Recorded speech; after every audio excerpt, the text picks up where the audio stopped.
you may find out and research new information and new knowledge for yourself when you're completing this project that you can share with the entire team.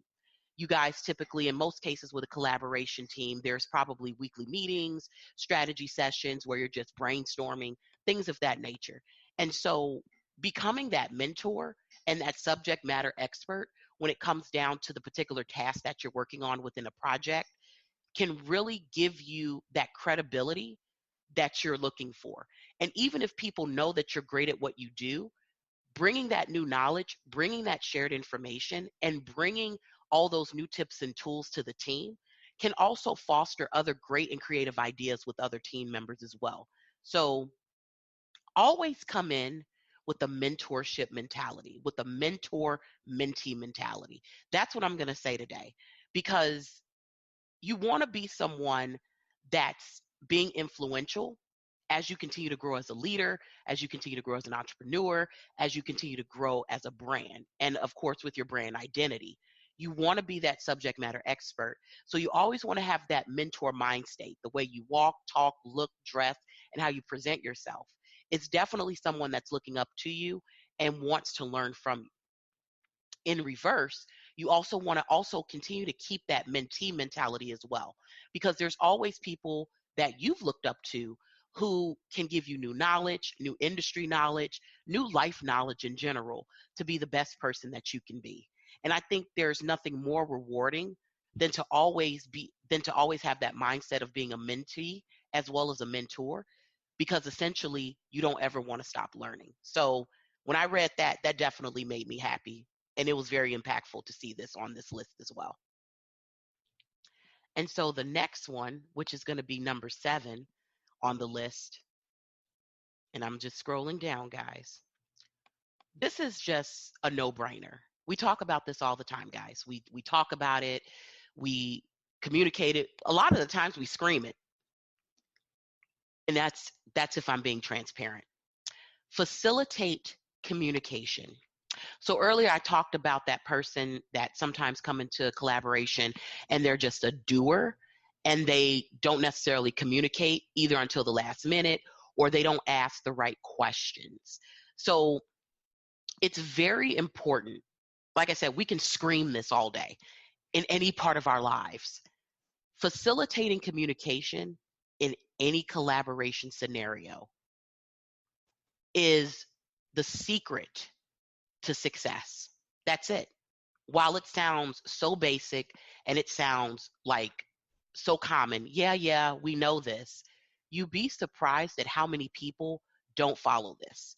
And so one of the things that you want to identify and even get from the team, excuse me, get in front of the team from the beginning, is to talk about if there's issues or concerns or questions. You want to get that from the beginning, right? You want to make sure that you understand what the issues and the concerns are from people. You want to be able to identify that from the beginning. Some people may have certain concerns. There may be somebody that's in the group now. Some collaborations are built based off with skills and not necessarily personality, but based off them being the subject matter expert. They know how to get it done. Now, in all collaborations, everyone is not sunshine and roses and best friends and go out together. There are collaborations where you will have to work with people in certain parts of your life, and in times of your life you're going to have to work with people that you may not necessarily like as a person, but they're damn good at what they do. So at the beginning, you want to get those questions, issues, and concerns out of the way. Have the necessary conversations. If people have questions or concerns, if there's issues that happen with a particular person that has come into the collaborative partnership and there's questions and concerns, fill it out at the beginning. Are you guys able to separate your issues? Are you guys able to just work and focus solely on the common goal of this task or this project? Are there issues that we need to address now before we get started? Facilitating that communication and making it clear at the beginning that this is how we need to communicate. We need to communicate often, and we need to communicate even when it's something small, can really lead to better success and better workflow. So I can't stress it. Facilitate communication. Can we just communicate better? Like I said, this sounds so common, guys, but this is something that you'd be surprised at so many people that don't have or lack the communication skills within a work environment, within a business partnership, within a collaboration environment.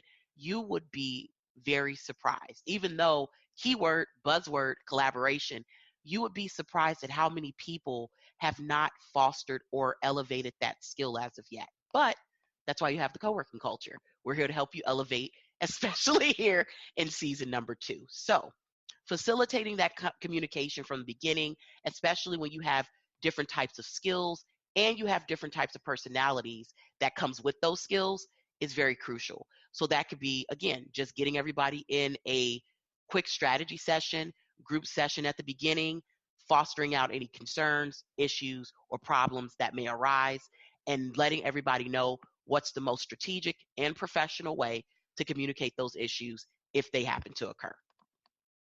And then also, so I just want to go ahead and again make sure that you guys are tuning in to the Co-working Culture podcast throughout all of social media. We are on social media. You can follow us on Instagram at and Facebook at Co-working Culture. That's COWORKN Culture. We are also on all major platforms, including iHeartRadio, Spotify, Google and Apple Podcasts, Stitcher, and Deezer. We're also on TuneIn. We're on a lot of places. We've been doing really, really well. So very, very super, super happy, very grateful for the opportunities, but there's thousands of ways for you guys to listen. And of course, if you're like me, you just want to make sure you get those updates with just the push of a button, go ahead and download our app. We're on Google Play. Type in the Co-working Culture, download the app, and anytime that we have a brand new show that comes up, you'll get a push notification. All you got to do, identify it on your phone, click on it, and there you go. The show is right there for your listening pleasure.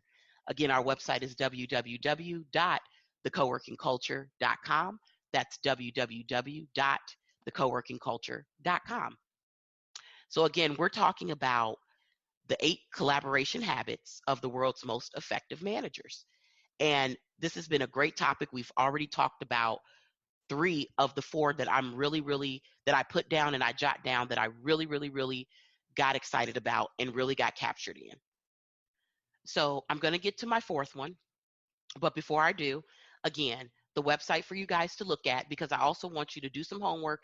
And I don't want to just give you all the information. I want you guys to take the time and research for yourself so that way you can have personal and professional development time and self-reflection so that way you can make sure that your collaboration skills are on point. So it's workamajig.com, WORKAMAJIG.com. And it's 8 collaboration habits of the world's most effective managers, but it can be useful in any type of collaboration scenario. So again, there's 8 total. I've shared 3 so far, and I'm about to share the 4th one. So I've shared number 4 being develop signature relationship practices. Number 5, make a mentorship a habit. That's my favorite. That's probably been the biggest one. Being a mentor and a mentee, always learning, never stop learning. Number 7 is facilitating communication at all times from the beginning to the end, identifying maybe potential outliers, potential trends, issues, or concerns from the beginning so that way the workflow can be much successful all the way to the succession and the end of the project. And now I'm going to share number 8, which is use the right collaboration tools. And I'm going to explain how that's important. Collaboration tools are amazing. So for me, I'm very used to a lot of collaboration tools that I've utilized. I've done a lot of project management. So I use Asana. Asana's a great one. Basecamp. Slack and HipChat are communication channel platforms. So when I talk about tools, I'm talking about potential software, Google Hangouts, Google Chat. So when I talk about collaboration tools, that's what I'm talking about. Particular software and platforms that you can use if you guys aren't together in an actual group all the time face to face, good collaboration tools that you guys can use to be able to keep up and follow up with each other on what each individual has been doing. So this one here is also a really key and effective way to show ownership of what you're doing on the project. So I'll use Asana, for example, because I've used Asana the longest when it comes to project management. So a lot of the times with Asana, what I've done is if I've been assigned this particular task, research to do on a particular project, what I've done is I get assigned an actual, like, Asana is very user friendly. So you get assigned a page and you can add whoever you need to add on there. So typically like the first 10 users, it's free. So if you want to check out Asana, you can go to asana.com. It's a free project management tool up to 10 users. After that, there's a charge. So just FYI, that's the disclosure. But you can use that, play with it, try it out, see if it works best for you when it comes down to your collaboration projects for your business. Okay. So Asana, you can assign people to different things. You can make a list, create a list of tasks. You can assign it to different individuals. So that way everybody knows who's doing what. In addition to that, it's a great way to continue to follow up with folks. So if you want to see, if you guys say, hey, each week by Wednesday, we need an update on where you are with this portion of the project. That way it can give everybody the opportunity. One, they know when the update is due. They know when the deadlines are. Everything is there within the project management software tool. So in Asana, people can put their updates. You guys can ask questions if there's concerns, thoughts, if there's suggestions or any type of critical but crucial feedback that's needed. You could put those type of items within that software. So again, Asana may not be right for you. I'm just using that as an example. You guys might even have some other tips and software tools of communication that you use. Feel free to share that. I would love to hear from you guys. Definitely go on our social media page. You can go on Facebook at the Co-working Culture, at Co-working Culture. Share some of that feedback. What are some of the best communication tools that you've used that's helped you and your peers become successful within your collaboration projects? Would love to hear from you. But using the right tools makes things a lot easier. If you're just on the phone and one person's not a good note taker, or somebody misses a note, or somebody can't make a meeting, it's not really as effective and it's not impactful, because you want to make sure that you have all of your notes and details in one place. So one thing to keep in mind, make sure that you have a tool that you guys are all familiar with, and that's easily accessible, user friendly, and that everybody can use, because I think that's really crucial and very important. Because if you don't, it's just going to be messy all around. And everybody does not like messy. I know I don't. I can't do it. I don't like messy. I need things organized, especially when I'm trying to get different tasks done. So as long as you guys are using user-friendly tools and software to make sure that you guys are staying in communication, you guys will be in really great shape. So I can't stress that enough. But again, you guys might have some other tools and you might have other resources yourself that you find that's been very useful. Feel free to share that with our audience. So go to the Facebook page, go to our Instagram page, share that stuff. I'll probably put a post in there so you guys can share some of that platform after this conversation as well. Okay, and there you have it. Those are my top 4 from this really wonderful article from workamajig.com. They're my favorite, and I hope that you take these. I hope you take these actual topics and these particular collaboration tactics, and they help you with your future collaboration tools. So again, I'll share it one more time. It's 8 total on this actual page, workamajig.com, but I shared 4. I need you guys to go do your research. So I shared number 4, which is develop signature relationship practices. Number 5, make mentorship a habit. Number 7, facilitate communication. And number 8, using the right collaboration tools. So I really hope that you guys got some insight from here. I hope that you took some great notes and that you had the ability to take some time to self-reflect, even if that was at the moment here listening to this podcast. I'm glad to give you guys and share this information with you, and I hope that you can definitely utilize it for all of the collaboration projects that you have coming up for 2020 and beyond. Make sure again that you guys are following us for more information, more content, and